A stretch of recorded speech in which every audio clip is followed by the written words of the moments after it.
All right, so we have a pretty good crowd. Thank you everyone for joining us tonight. My name is Emily Raby. I'm the county planner here at Lincoln County Regional Planning Commission. I'm going to ask Max Johnstone to introduce himself, and then we're going to introduce you to staff from the Department of Economic and Community Development's Housing Opportunity Program. So Max, would you like to introduce yourself? Hi everyone, I'm Max Johnstone, the Senior Planner over at the Mid-Coast Council of Governments. Thank you all for coming out tonight. I know that some of you may have watched our earlier presentation back in November, and we're happy that we're able to do this follow-up and that we have Ben and Hilary from DECD. And I'll turn it over to them now. Thank you, both of you. We're excited to be joining you this evening. This is actually, I think, our first hybrid presentation, so we'll do our best to make sure that we, or at least our most recent hybrid presentation. So we'll make sure that we do our best to both be able to interact with folks that are in person as well as folks that are on Zoom. As was mentioned, my name is Ben Averill, and I'm here with my colleague Hilary Gove, and we are part of the Housing Opportunity Program through the Department of Economic and Community Development. And we're here to talk to you tonight both about what our program is, but also generally what LD 2003 is. At this point in the presentation, if we were in person, we would go around and kind of ask folks if you've heard about LD 2003. We're not going to do that tonight. We know that both MCOG and Lincoln County Regional Planning Commission have had a couple of presentations on LD 2003 and have had some substantial housing conversations over the last 18 or 24 months or so. So we are going to assume that generally most folks have heard about LD 2003. And our hope is that we can either share some insight if there's things that you may have missed over the last year or so, or get into some nitty-gritty questions after our presentation. So we're going to do our best to keep our presentation brief. As I mentioned, I'm Ben Averill. I'm one of two members of the Housing Opportunity Program. And Hilary, if you want to just introduce yourself quickly as well, and then we can jump into our presentation. Sure. Hi, everyone. My name is Hilary Gove, and I'm the other co-coordinator of the Housing Opportunity Program within DECD. And Ben, can you let me know that you can see my screen? Yes, I can see your screen. Great. Perfect. So as I mentioned, we'll do just a quick overview of LD 2003. Next slide, please. Perfect. So for anyone who was unaware, LD 2003 is a law that was signed into law last April of 2022. And generally speaking, it was statute that was focused on having some land use regulatory reforms occur throughout the state, primarily to encourage new housing opportunities or to make to try to ease the burden of adding new housing throughout the state. Generally speaking, and we'll get into kind of the three buckets of LD 2003 in our presentation and throughout the night, but generally speaking, that LD 2003 is actually broken up into three separate statutes. We refer to them as buckets because it's generally easier to think about it like that, but either way works to think about those components. Those three statutes were focused on affordable housing development, on adding additional density on individual lots, and adding accessory dwelling units onto individual parcels, and we'll get into all of that shortly. Also, LD 2003 had a couple of things that are still being fleshed out, which include establishing housing production goals for the state on a regional basis, as well as ensuring that communities are aligning any changes that they're making to their ordinances with the Fair Housing Act and our state Human Rights Act. And it also established our program here in DECD. We have been a program in existence for about the last 6 or 7 months. And primarily, our program is primarily situated to provide technical assistance to communities, regional providers, and other folks throughout the state that want to understand what LD 2003 is, like we're talking about this evening, as well as to share instances about housing opportunities and to really try to work on some land use reform throughout the state. Next slide, please.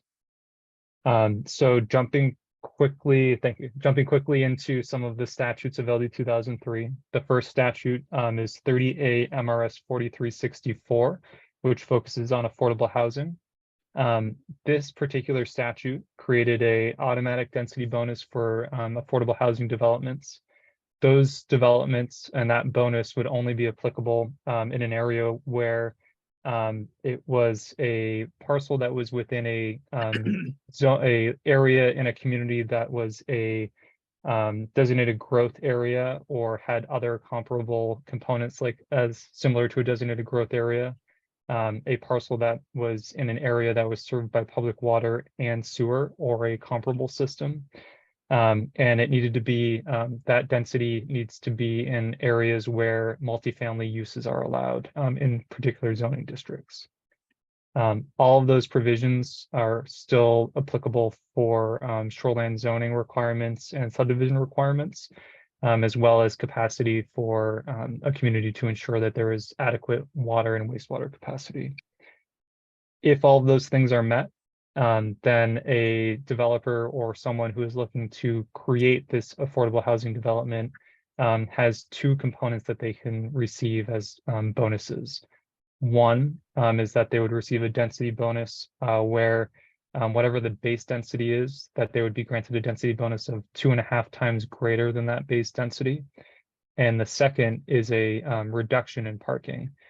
So whatever the parking calcs were for the underlying use components, the new affordable housing development needs to would be required to have no more than 2 spaces for every 3 units, which would be a change from how communities would have looked at a multifamily or affordable housing development in the past. Generally, what this means is, as a community, as a municipality, there may be changes that need to be made on particular use tables and in particular zoning districts to accommodate those. And we can get into those weeds if that's helpful later on tonight. Next slide, please. Really quickly, we just wanted to share what that affordable designation means. So generally speaking, it's using definitions that exist through HUD. So for rentals, it's no more than 80% of the area median income. And for something that's owned, it's no more than 120% of the area median income. And most importantly, and one of the questions we've heard from planners and some other folks in the municipal world is that statute requires that through the permitting process that a restrictive covenant is placed on that development, in which it needs to remain as an affordable housing development for 30 years or more. And that, I think, is probably one thing that we've heard a lot of questions on, and we're happy to get into where we're recommending folks to go with that later on when we're in the Q&A session as well. Next slide, please. So the next statute or bucket for LD 2003 is 30A 4364A, which is related to a density bonus in dwelling units. And this is hopefully not too confusing, but has nothing to do with affordable housing and is a totally separate statute. This particular statute requires that on a lot where where housing is allowed, that there is at least 2 or more units allowed, meaning that greater than single family use needs to be allowed in a zoning district that allows housing. There are different ways in which that number can change. It may be only 2 units need to be allowed, or maybe up to 4. For a community to need to require up to 4 units, that particular zoning district would need to be located in an area that is a designated growth area, or in an area that has public water and sewer. A parcel that is located in one of those places would be allowed up to 4 units if it's a parcel with no housing use on it currently.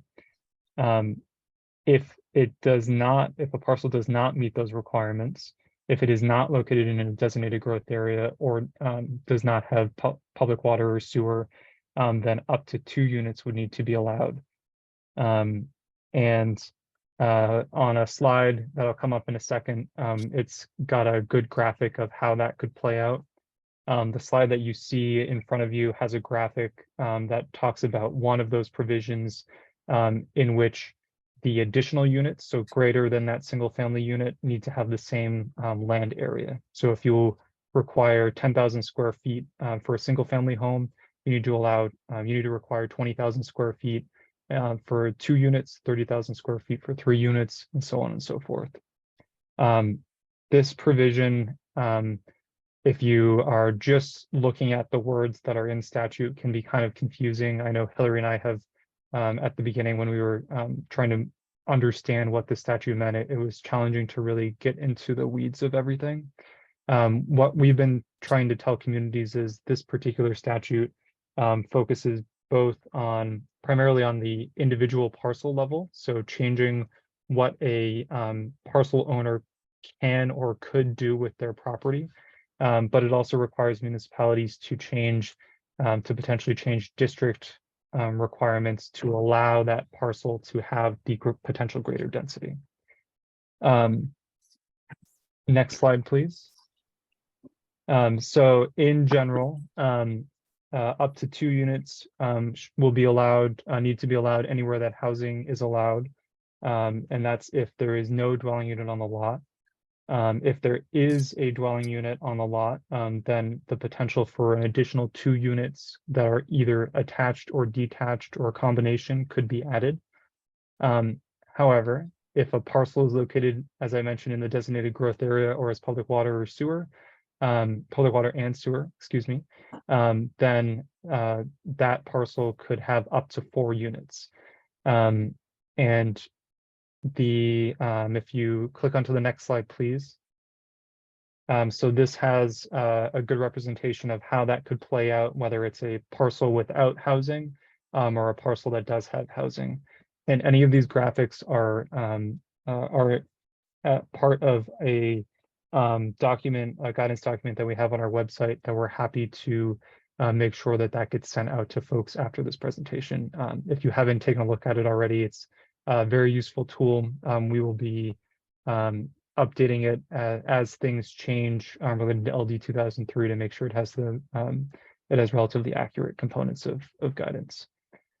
One thing to note on this particular statute is that a community does need to make those changes. You may need to make changes to your individual districts, zoning districts, to make sure that you can accommodate this new density on a parcel basis. But you are able to still have all of the provisions that existed before related to lot area requirements, setbacks, frontage. All of those things are still things that that you could retain within your zoning code and that you can make fit within your community. Additionally, thank you for putting that in the chat.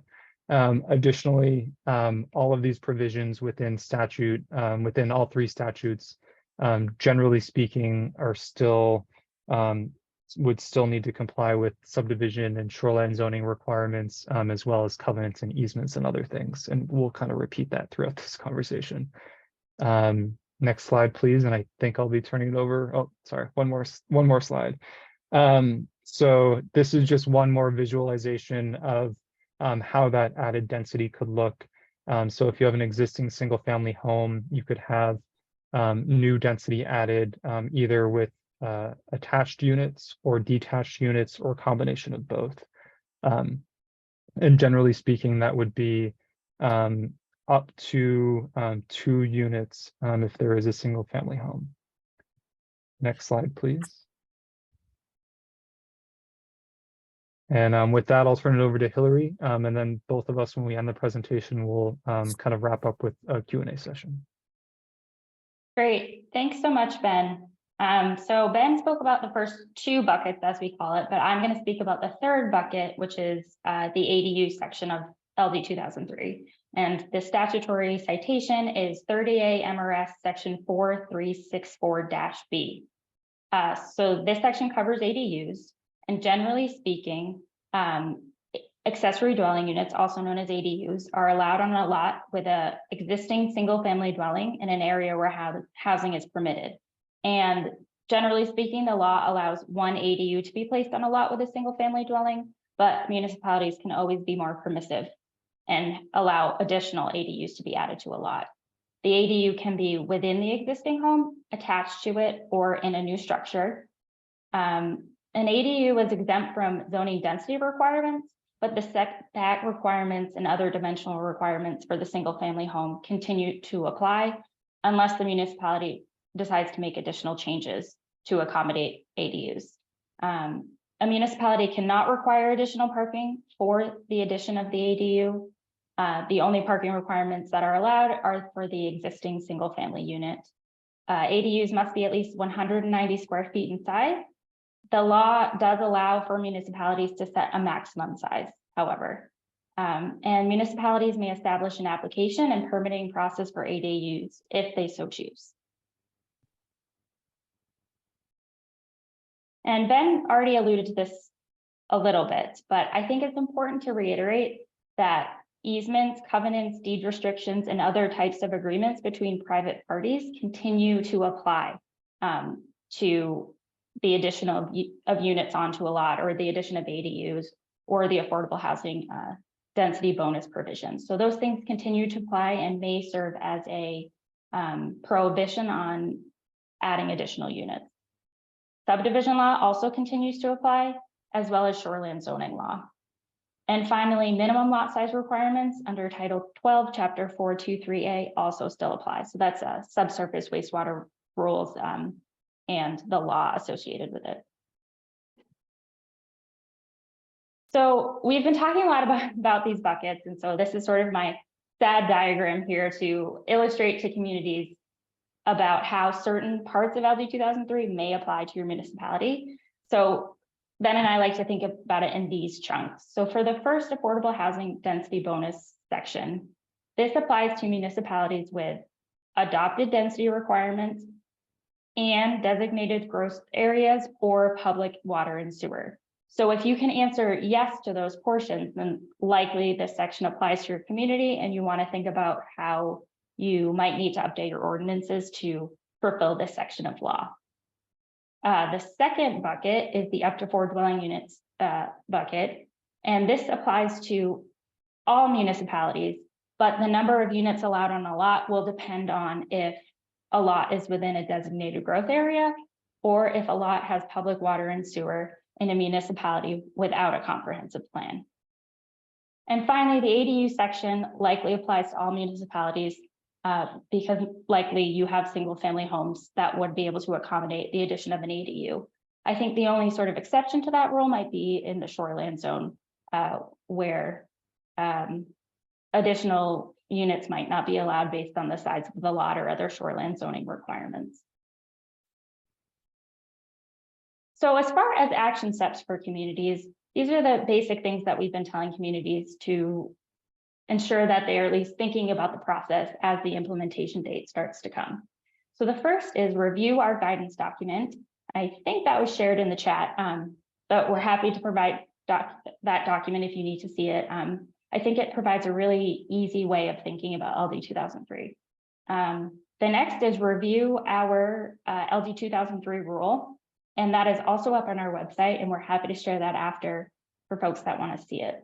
The third is connecting with your local resources, such as MCOG or LCRPC, as well as legal counsel. We really do encourage communities to speak with legal counsel because some of these issues are just things that it's good to have a legal eye on just in case there are conflicts with other existing statutory law.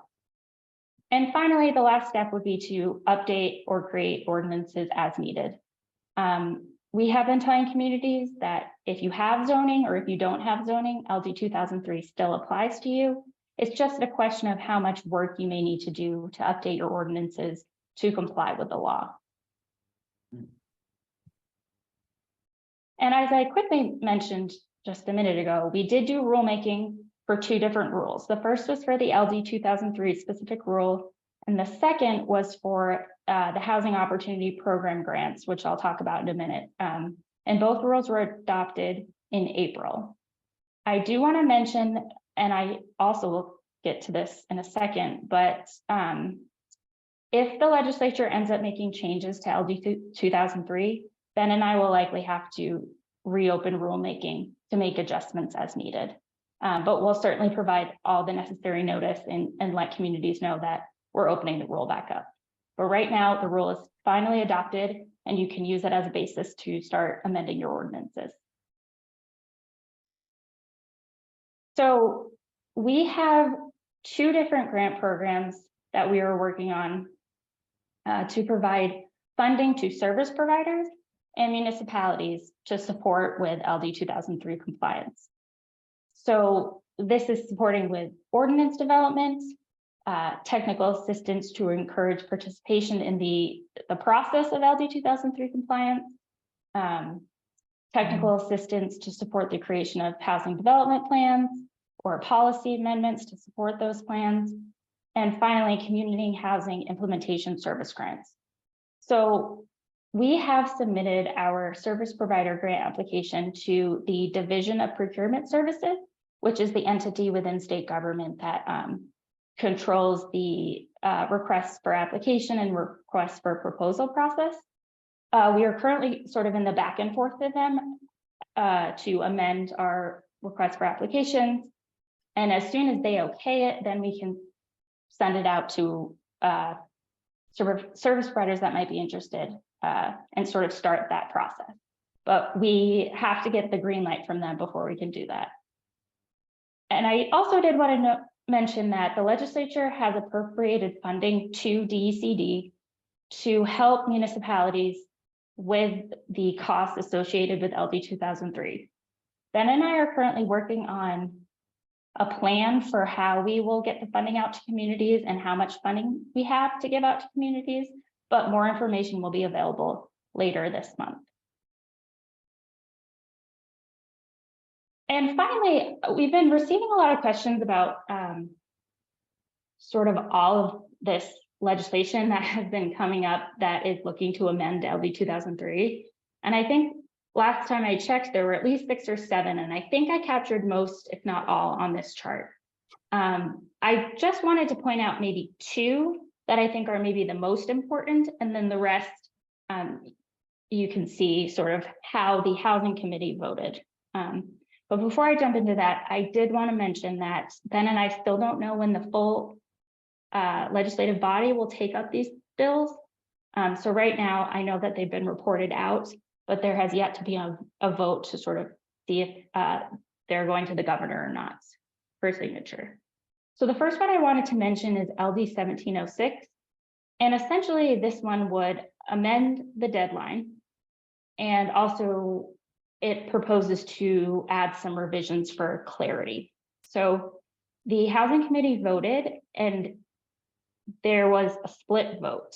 So a majority of the committee voted one way, and then there were 2 minority reports that were sent out to the entire legislative body. So the majority report would say that the new deadline for implementation is July 1, 2024 for town meeting towns. January 1, 2024 would be the new deadline for municipalities without town meetings. The other minority report, which would be July 1, 2024 for town meeting towns, and then July 1, 2023, meaning no change for municipalities without town meetings.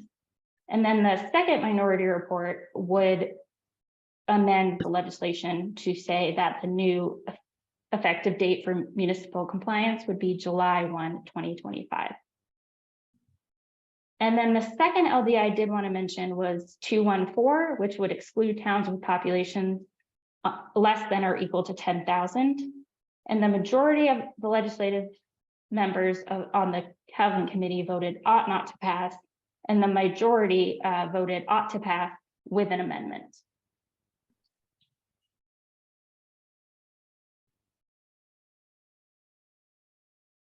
And that's it for that presentation portion, but we're happy to answer any questions that you may have and provide any additional resources that we may have. So I will stop sharing my screen.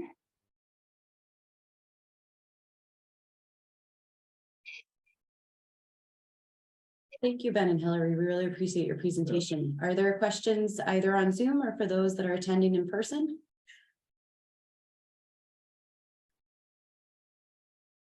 I see a hand raised by Jim Grenier. Jim, do you want to unmute yourself and ask your question?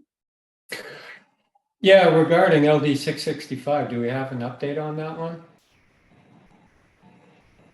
Let me go back and share my screen again. We'll pop that back up.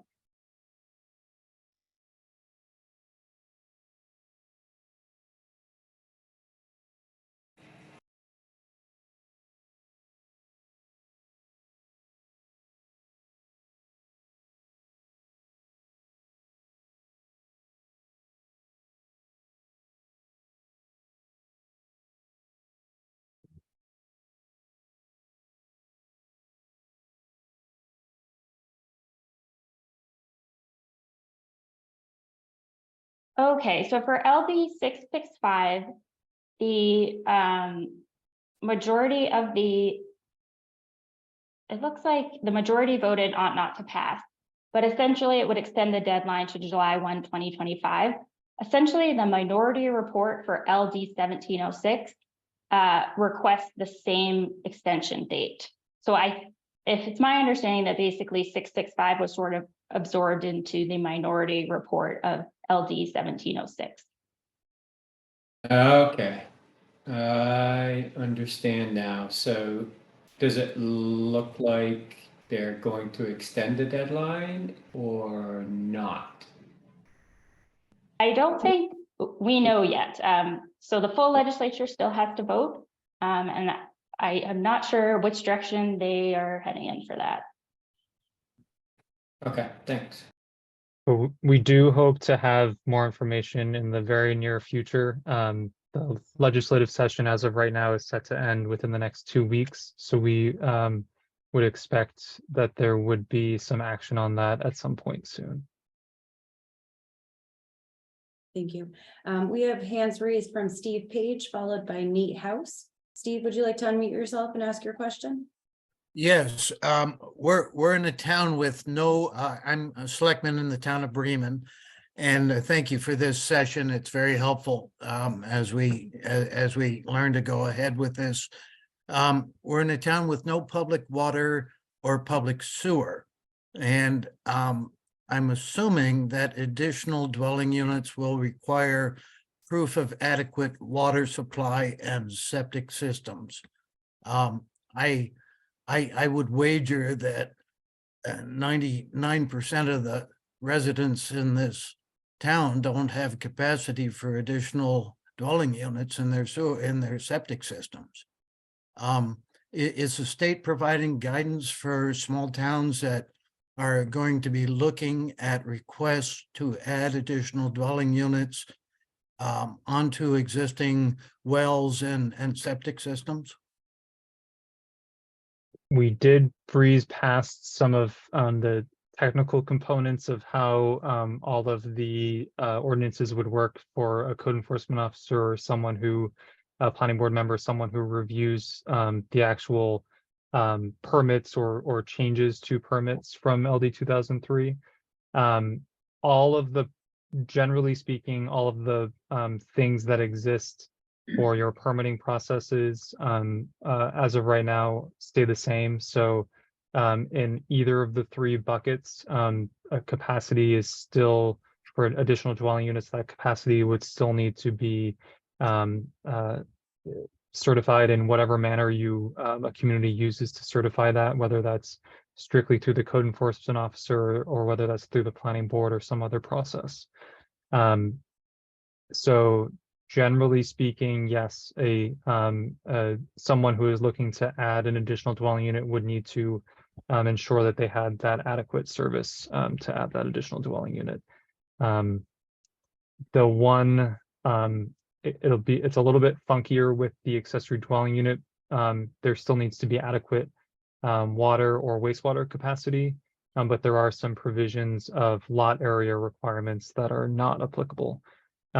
If folks want to get into the weeds of how that could work, I would recommend taking a look at our final rule, which does have both all of the provisions of statute as well as guidance from DECD on how to apply that statute, those statutory requirements.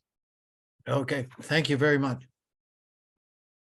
Nate, would you like to ask your question? Then we have a question from the audience.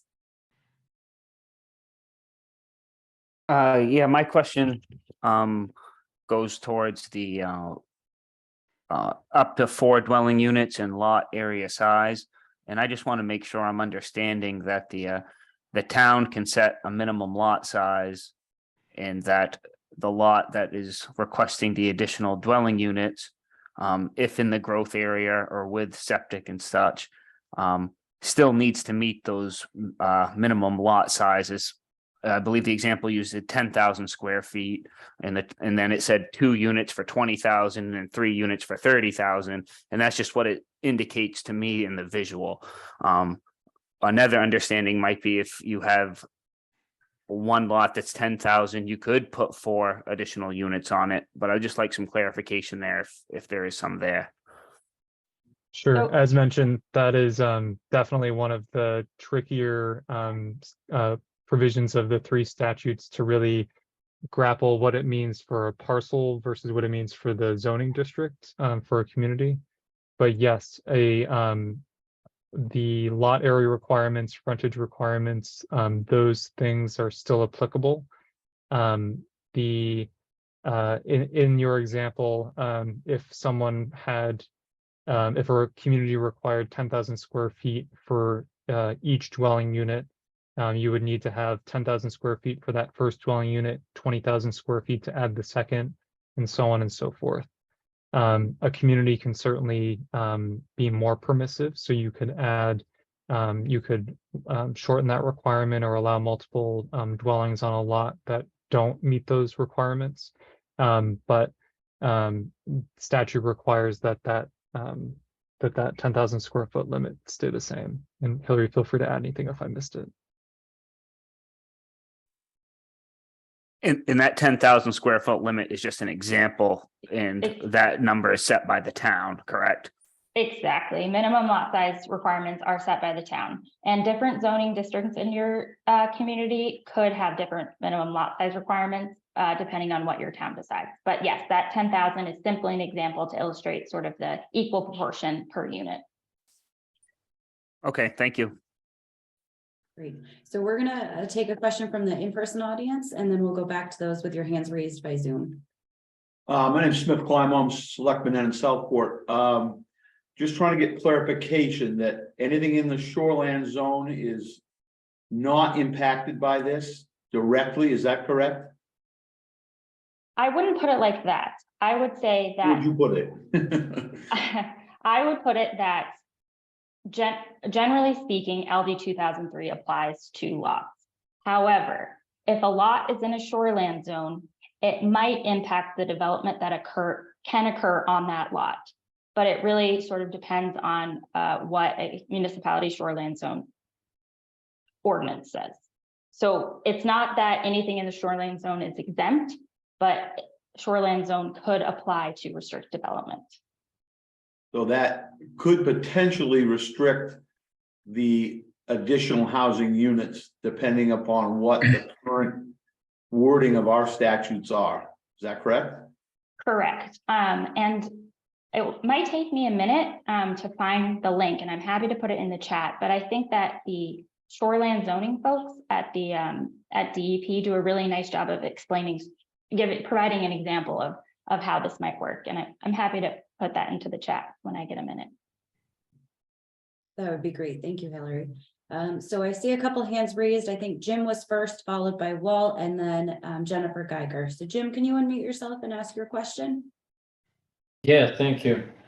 So regarding the minimum lot sizes, like in the town of Somerville, you know, in our commercial district, we have a 2-acre minimum lot size. The rest of the town is 4-acre. minimum lot size. So does that still mean that we only, need to allow one ADU per lot? And if they wanted to do a second, they would need 8 acres in our 4-acre minimum zone?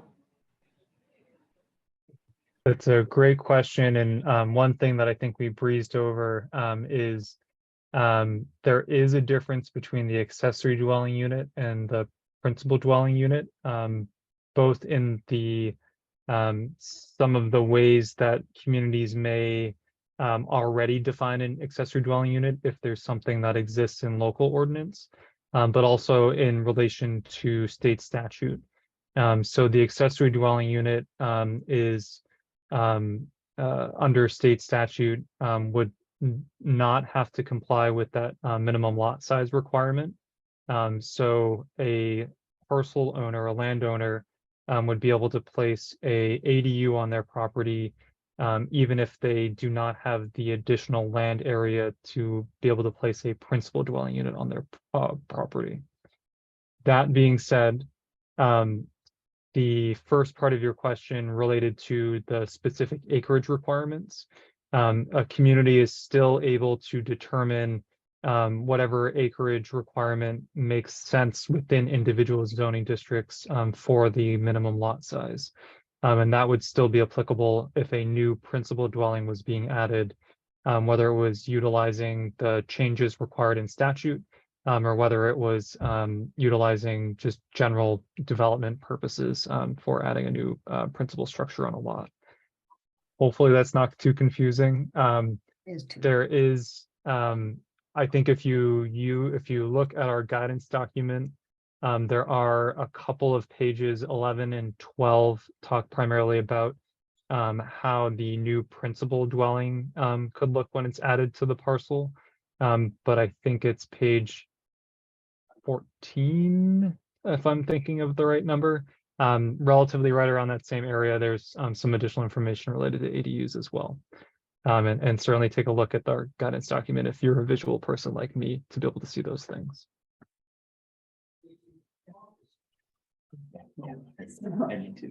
It looks like Walt was next with his hand up, followed by Jennifer and Allison, and then we have a couple of questions in the in-person room as well. Thank you, Walt Boskin, Bremen Planning Board. I have 2 questions, actually. With regard to 214, the one that excludes populations of less than 10,000, what is the status of that? Was that ought not to pass or ought to pass? I can't remember. I believe, let me just go back to it looks like the majority of the members of the Housing Committee voted ought not to pass. There was a minority report that voted ought to pass with an amendment, but I'm actually don't think I've seen what that amendment is as of now. The second thing is with regard to the various measures that are seeking a delay, it looks to me like the most likely one is 1706, and that is for, in our case, a town with a town meeting. That would be July of 2024. Is that a fair interpretation? That is the one most likely to pass?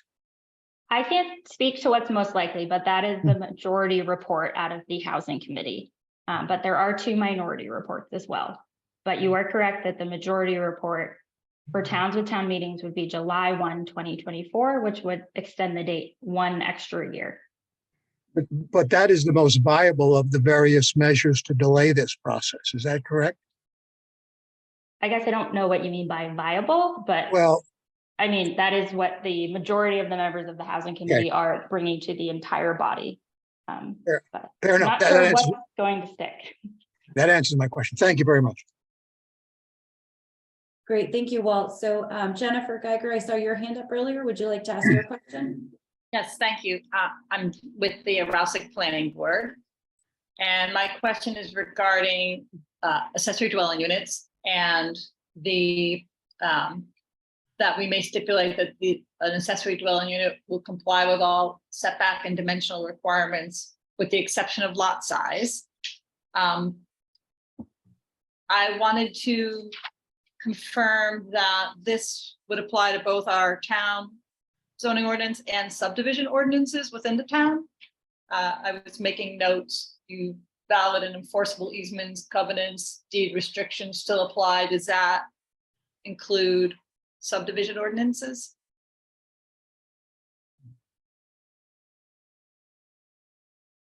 So for example, our town ordinance setbacks are, or an ordinance, a subdivision ordinance or guidelines is more restrictive in terms of setbacks than our town ordinance. Would the subdivision setbacks apply? The more restrictive I think setback. I think there's almost two questions in there. Maybe. Potentially the easiest way to, I don't remember, I know we've had conversations with you, I just don't remember what is listed in the ADU ordinance. But one way to think about it would be if you have a particular definition of accessory dwelling unit that lists it as ancillary or accessory or subordinate to the principal structure, that theoretically that should not or may not be requiring subdivision approval, regardless of whether LD 2003 was on the books or not, because it may not be a full division of a new dwelling unit because it is a subordinate dwelling unit. I know that is very far in the weeds, and we're happy to chat about that offline if that's helpful, or I think both the folks in MCOG or LCRPC could help you with that. Separate to that, the requirements of all three statutes our subdivision statute is still applicable if it does apply. But in the case of an ADU, depending on what you're using as a local definition, there may be the case where you may or that may or may not be triggering additional permitting reviews above and beyond the ADU permit review. And I'm sorry to be very vague about that. I'll probably follow up with you directly. Thank you, Jennifer. So I see there are a few more hands raised on Zoom. We also have a couple of people in the audience here. So I'm going to go to in person and then I'll come back to those with their hands raised on Zoom. Mr. Tomko, do you have a question? Sure. Thanks, Emily. Mike Tomko, Booth Bay Harbor. Very quick question. We were all set to go at our town meeting back in May. Our legal counsel had put together all the language that we needed to adopt LD 2003. We had workshops, we had public comment, and then at the town meeting, it actually, go figure, got kind of emotional. And a number of individuals spoke and said, look, there's no penalty for not doing this. Why do we even have to? And why don't we wait and see what other communities have? And then there was also a group that said that this was a political move, that there was a certain party that was behind this. So my question is, I understand that as a municipality, if a developer shows up on July 1st and says, you know, I got my truck full of ADUs, I'm ready to put them down, and our ordinance doesn't match, then we have a legal problem because the state says go forward with this. If the town doesn't have the ordinance, then the developer may be in the right. But is the state considering any type of enforcement? And what kind of support was there for LD 2003 when it was passed? Was it, you know, was there broad support? Was it, you know, divided? I don't have that information. I was just curious. And thanks very much, Hillary and Ben, for the time in the presentation. You are correct that there is no enforcement mechanism in the statute. So on July 2nd, Ben and I are not going to be knocking on doors telling communities that they have to comply. And you're right. I think that the situation would come up where a developer or a homeowner is looking to develop something on their lots and a specific community's ordinance doesn't mesh with LD 2003. So I think it's just opening the town up for potentially a lawsuit if those two aren't in line. However, I can't speak, at least right now, to if there's been discussions about additional enforcement or maybe revising the law to do that. But certainly Ben and I learn more information, happy to share. Otherwise, I don't think that Ben and I are probably the best to speak to sort of the initial stages of LD 2003. Our colleague Ryan Fecto in the governor's office was doing a lot of sort of the heavy lifting to have people understand LD 2003. But certainly based on the testimony that I've seen during the legislative process, it certainly was quite mixed. I don't know, Ben, if you have anything to add. No, I think you covered it. Thank you. Smith, did you have a question? Yeah, just a quick one. How many additional housing units can you put per lot? It depends. And I think that the best way to illustrate this, and I don't have it up on my computer, I apologize, but in our guidance document on page 12, we like to call it sort of the choose your own adventure section, where if you're a lot owner, you have options. So you could put an ADU on your lot, or if your lot has an existing dwelling unit, you could potentially add up to 4 dwelling units, depending on if that lot has public water and sewer, or if that lot is in a designated growth area. So there are options. It really just depends on sort of the specifics of the lot. All right, thank you. I would just like to get one thing out to everybody while you're listening before I have to go. I encourage all of you to get in touch with your representatives. We need to slow this thing down. I think it's being pushed on us way too much and far too quickly. I think it takes away home rule, and that's an issue. I think we should try to encourage people to slow it down, give us time to broaden its what we're going to do with it, or if we're going to try to stop it altogether. Thank you. Okay, so I think next in line was Allison Hepler. You had your hand raised. Yes, thank you. First, to Walter, had a question about LD 214. I'm Allison Hepler. I'm a state rep for towns in Saginaw County, but I'm kind of wearing my select board hat right now. But in answer to your question, Walter, about 214, the minority amendment would have delays implementation out to 18 months. And also would make it optional for towns under 4,000. Hillary and Ben, correct me if I'm wrong, but I think that's what I got from the analyst. But anyway, my question is, as part of the permitting process, and Ben, you and I have talked about this before about water sufficiency, as part of the permitting process for ADUs, in addition to adequate septic design, could we require the homeowner to provide gallons per minute and whatever other guidance we could get from their well to as some kind of guide for water sufficiency? Is that something we could, it's not currently in our ordinance, but is that something we could require? So LD 2003 was silent on any impacts to impact fees, which is generally how communities would be reviewing something similar to that.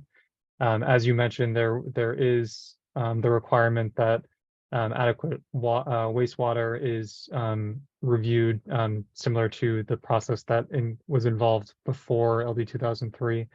And a community is still able to have impact fees that would look at water usage or other components, wastewater and water usage as well. I hope that answers your question. Happy to get a little bit farther into that if that didn't quite answer the question. We could, you said it was silent on that, so we could require that? LD 2003 did not modify any of those components, yeah. Even if we don't currently have it in our ordinance now?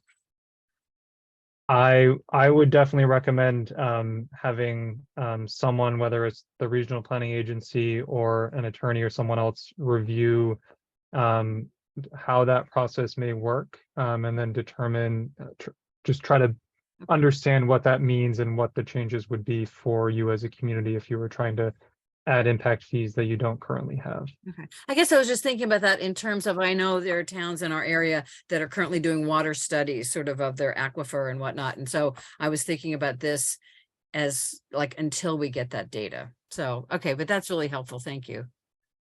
And I briefly mentioned, so in some sense, whether it's a code enforcement officer or somebody through the permitting process would be reviewing that adequate water and wastewater for the accessory dwelling unit, as well as any principal dwelling units added. So.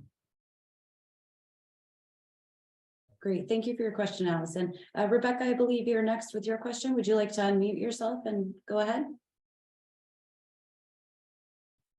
Thank you. Thank you very much. Rebecca Graham, I'm a legislative advocate at MMA, but I'm also on the Edgecombe Planning Board. So I have a couple of clarifications, I guess, that I can supply my colleagues, but also a couple of questions for Ben and Hilary, who I have to say thank you to, because I know that they were thrown into this and they've done some yeoman's work in trying to help explain pretty vague parts of this rule. So thank you both very much. I wondered if you could talk a little bit about the designated growth area, because it's my understanding that the designated growth area isn't necessarily linked to the comprehensive plan, but also can be linked by what DOT has designated as a growth area within your community. So it might be areas that don't coincide with those two things. And then I wondered if you could also talk about the seasonal wastewater provision that happens in a lot of peninsula communities. If the community provides seasonal water or sewer services because they go up over the road and aren't buried, does that mean that the extra provisions would apply in those communities, or would be seasonally applied in those communities because they do have or provide that wastewater? And then I can also provide a couple of updates, or at least one that Allison didn't cover, which was the legislative buy-in last session, and that was less than 2/3 to override the mandate. I don't know if that helps at all, whoever was asking about how much legislative buy-in there was on that. It didn't receive the 2/3 to override the mandate preamble, and I can take my answers offline. Thanks, Rebecca. Then I can start. I have the language in our rule where we define designated growth area. So during the rulemaking process, we define designated growth area for communities. But to Rebecca's point, there are a few parts of the designated growth area definition which may apply to communities. So first, we have the more, I guess I would say, traditional definition of designated growth area, which means an area that is designated in a municipality's comprehensive plan as suitable for development, and into which most development projected over 10 years is directed. So that's sort of, I would say, the most common definition when people think of designated growth areas as determined by a comprehensive plan. However, we do have additional language in our rule that states that if a municipality does not have a comprehensive plan, designated growth area means an area served by a public sewer system that has capacity for the growth-related project, an area identified in the latest federal decennial census as the census-designated place, or a compact area of an urban compact municipality as defined by Maine state statute. And I'm happy to put that into the chat as well. But to Rebecca's point, yes, we have additional definitions that go beyond just the definition found in a municipality's comprehensive plan.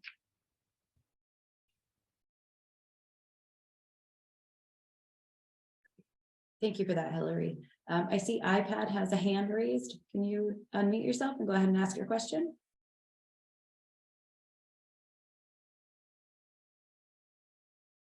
Yes, hello. My question, coming into this, I thought I had a pretty firm understanding of the ramifications of this bill, but I'm still a little confused. I come from a town that has no designated growth area. We have no public water. We have no sewer. We just have a minimum lot size of 1.5 acres with setback requirements for a dwelling. And could you please review one more time and maybe dumb it down for me, Ben, as to how many in a situation like that, how many dwelling units, ADUs, could you put on this? I was confused when we started talking about this, the lot area requirements, which I don't think applies in this particular situation. My understanding is that if the lot will take can provide the potable the adequate water and sewer for the ADUs, then there is no, the minimum lot size goes out the window as long as they can meet the requirements of setbacks and those two, water and sewer. Yes, Ben, would and it be helpful if I put the slides back up? sure. And yes, your confusion is certainly, you're certainly not alone in feeling like sometimes it can get challenging to think about the different statutes, which is actually why we had started trying to talk about them as buckets, so that we could think about how each of the three individual statutes would impact either a parcel or a zoning district. Thinking about the ADU provision, an ADU would only be allowed on a parcel that has an existing single-family home. And it would be, statute would require a community to allow one accessory dwelling unit onto that parcel. The parcel, or the, excuse me, the ADU would be exempt from that land area requirement, but all the other requirements, setback, lot frontage requirement, any of those things, anything else would still apply. And the one provision that we know a lot of communities already had, if they had an existing ADU ordinance, was about parking. So under statute, under 4364B, the ADU cannot have additional parking requirements above the single family home. So I think that's the difference would be, under statute, only one accessory dwelling unit would be allowed on the lot, but it would not need to meet those lot area requirements. Well, Ben, when does the multiple ADUs come in then? I thought you could have one attached, one detached, or a combination. And so looking at this slide, thank you, Hilary. So generally speaking, this would be for principal structures. So the previous statute 4364A, the up to 4 dwellings per lot statute, which talks about how a full principal dwelling unit could be added to a lot. And we know it's confusing. We get confused sometimes when we're talking about it too. But the difference would be both in our rules, but also generally in what's generally agreed upon local ordinance language for definitions would be, the slide that's up on the screen right now would be for a new primary dwelling. And then the ADU provisions would be for an accessory dwelling that is generally subordinate to that principal dwelling. And I'm sorry that this is all planner, deep in the weeds of planner speak.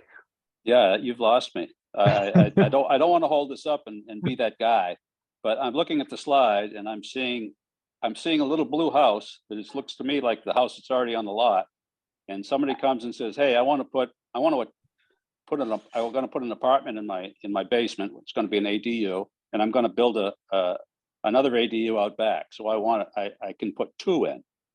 I think that the confusing part about this diagram is that simply because the little houses in orange are smaller, that doesn't necessarily mean they're an ADU, right? A community has the ability to define in ordinance the difference between a dwelling unit and an ADU.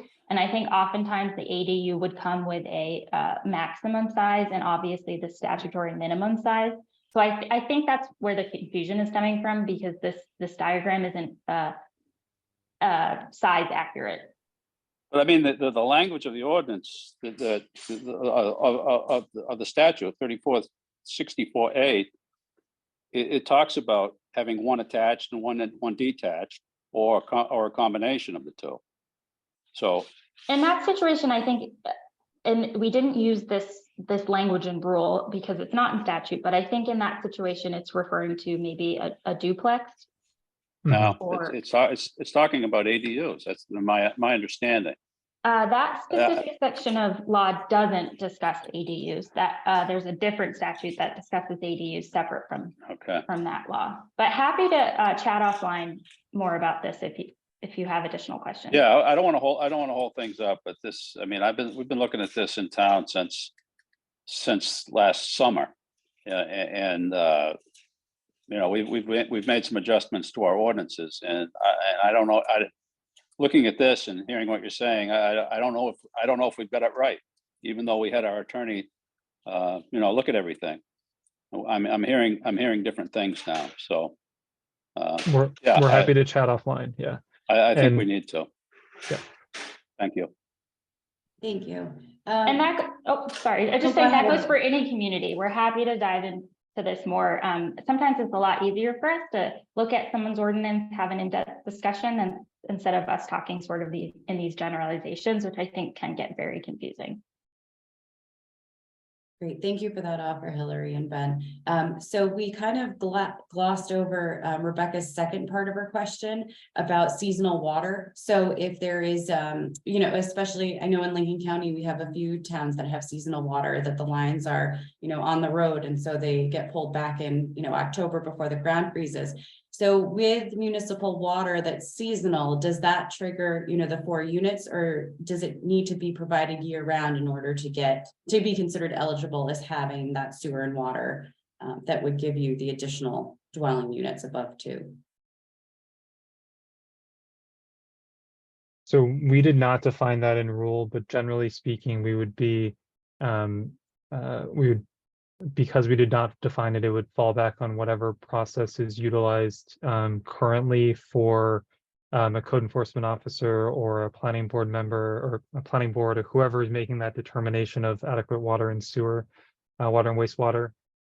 It would fall back on them to determine is that seasonal water adequate for the new dwelling that is being proposed, and can that new structure meet the definition of a dwelling unit as is defined in their local ordinance. Thank you. So it looks like Bruce Bowler is the next person with their hand raised. Bruce, would you like to ask your question? Sure. First off, it's Bowler, not Bowler, but that's okay. Sorry about that. My question is kind of a follow-on to what Mike Tomko asked about teeth in the ordinance. If we make changes to our ordinance that affect the shoreline zoning, we have to send it off to DEP to get their blessing that everything is fine. For areas that are not in shoreline zone, is there a outfit in the state that we have to send ordinance changes to get their blessing related to 2003? No. Nope. Ben and I don't have the statutory authority like DEP does to review ordinances. We're more here to provide technical assistance to communities as opposed to sort of a more enforcement arm. Okay, that's question one. Question two has to do with the parking. In this day and age where husband and wife both tend to work, probably not near each other, how does 3 parking spaces for 2 dwelling units work when you have, you know, four people working in those 2 dwelling units? Where are they supposed to park the other car? Ben and I didn't write the statute, so we're definitely, communities are stuck with that language, but you know, we've certainly heard that as feedback from communities who are upset with that parking requirement. But I do want to point out that that parking requirement is only specific to the affordable housing development bonus section. It doesn't apply to the other 2 sections of law. I understand that, but I think we're about to face that in Booth Bay where I am. And I don't see how it's going to work. Any changes to that would have to be legislative. And I'd also like to reiterate, I'd like to reiterate what Smith said, and that we need to slow this thing way down. It's moving much too fast. That's all I have to say. Thanks, Bruce. So Jane, I think you were next with your hand up. Would you like to unmute yourself and ask your question? Yes, thank you very much. I'm a select person in Harpswell. And we are in the process of working on a comprehensive plan that we hope will be finalized at our town meeting next year in 2024. Should the legislation that extends town meeting towns to July 1st pass and become effective, is it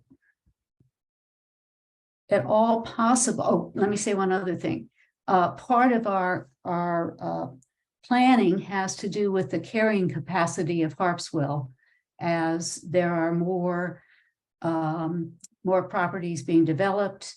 Climate change is affecting the flow of our groundwater, et cetera, et cetera. And we don't have answers to that yet. So we really don't know if we need to make any changes to our ordinances. So the question is, would it be possible or legal to set a moratorium on any development of accessory dwelling units or second dwelling unit houses, size dwelling units on properties until we have clarified our situation, finish the comp plan, and have an opportunity to look at the potential need for ordinance change. We have no ordinances that stop people from building as long as they meet the other requirements for lot size, et cetera, et cetera. Is that an off-the-wall question? I will not put you in an uncomfortable position. You're certainly not the first person to ask us about moratoriums, and I feel like unfortunately we're not very helpful. We would certainly recommend speaking with whoever you use for legal counsel to determine the validity and applicability of putting a moratorium on. There are specific statutory requirements for what a moratorium can and can't be used for.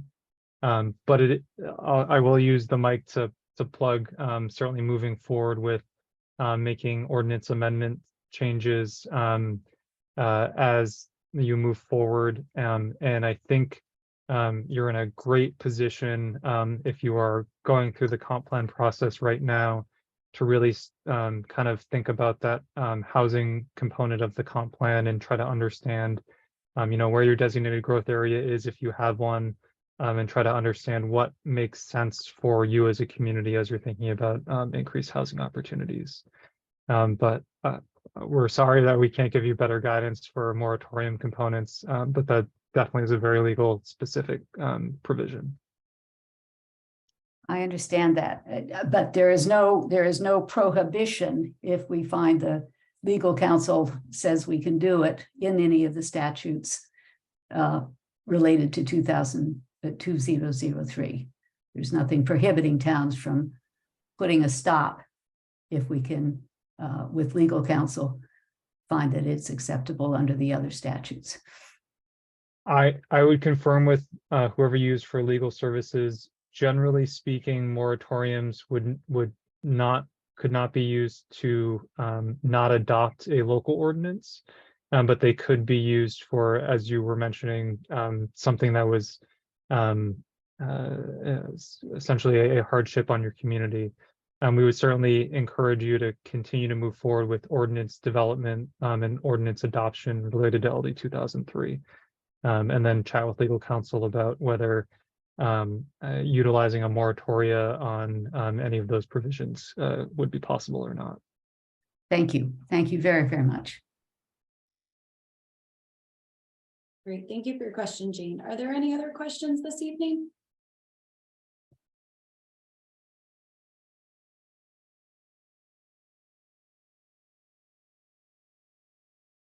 I'm not seeing any hands. Oh, there's one. Jim? Thanks. Has there been any movement regarding a template for municipalities to use for LD 2003? Ben and I have been thinking about how we could write maybe a model ordinance for LD 2003. I think that the easiest for us to conceptualize and the easiest for communities to adopt is an ADU ordinance. Oftentimes that seems like something that could just be copied and pasted. However, we have been struggling to think about how best to support communities with the 2 to 4 dwelling unit section, simply because that section does require sort of a soup to nuts review of ordinances and making sure definitions are acceptable, making sure that all districts that allow housing have been amended to accommodate those additional units. So I think that if we were to move forward, we would likely start with an ADU ordinance as a sort of a model ordinance, but we're certainly open to ideas if communities have them to think about a way to write a model ordinance for the other section. It sure would make many of, our planning board's lives much easier. Yes, thank you for that. I do sort of want to stress, though, that LD 2003 does provide some options for municipalities to think about how they want to structure their ordinances to fit their needs. So I think that's certainly something Ben and I are considering, but I also don't want it to gloss over that there are choices municipalities can make, such as like a maximum size for an ADU or determining minimum lot size. So I think there are some areas where there is some individuality, but I appreciate that comment. Thank you, Hillary. Hillary, speaking to that individuality, is it fair to say that the final rule also clarified that at the property level, a property owner could pick or choose either the accessory dwelling unit or the additional dwelling unit, that it's not necessarily guaranteed that they could have both, meaning that they could add a whole other dwelling unit and then also an accessory dwelling unit. Is that fair to? Because there was some clarifying language in the final rule that kind of spoke to that, but I want to make sure that I understand it as well as that our municipalities understand that as well. Yes, I think that's a correct way to put it, but Ben and I recently heard an interpretation which I would like to point out. So yes, you're correct that a lot owner could choose between an ADU or adding additional dwelling units to their lot. But I think the important thing to note is that a municipality in their at the ordinance level needs to provide both options to a lot owner, but then a lot owner really has a choice between either or. It's not that a municipality can choose either they're going to allow ADUs or they're allowing additional dwelling units. They have to allow both, but in ordinance, they could say something like the lot owner can only choose one. They don't have to choose both unless the municipality wants to be more permissive and allow sort of additional development. Great, thank you for clarifying that. Marianne, I see you have your hand up. Would you like to unmute yourself and ask your question? Sure. This is a person came to our planning board meeting the other night and was wondering how an ADU or the law fits in with a subdivision where they want to spin off a piece of property, but it ends up not meeting minimum lot size and becomes non-conforming.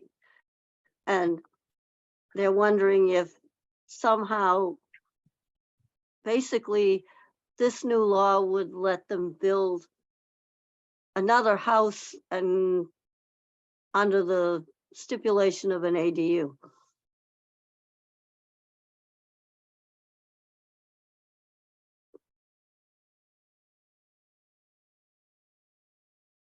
I think that without sort of understanding more about this situation, generally speaking, ADUs are allowed regardless of density.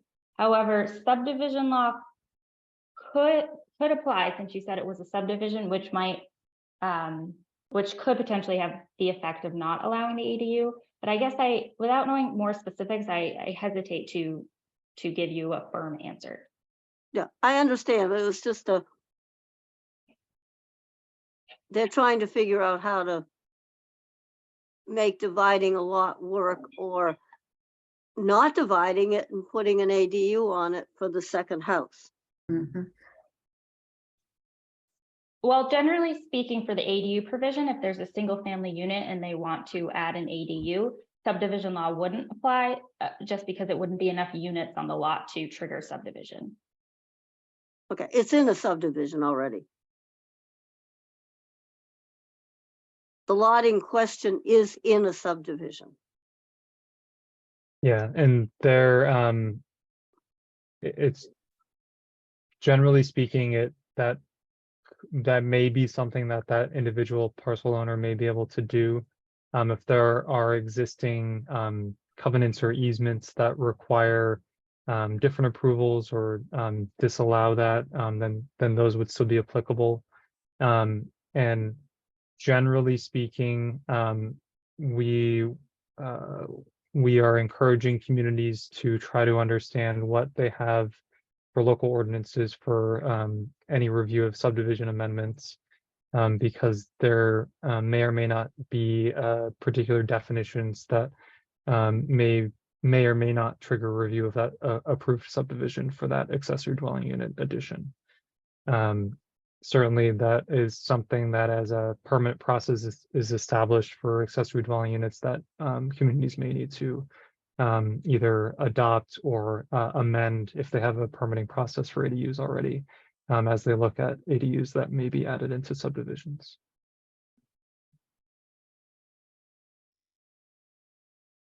Thank you. Does anyone else have any questions this evening?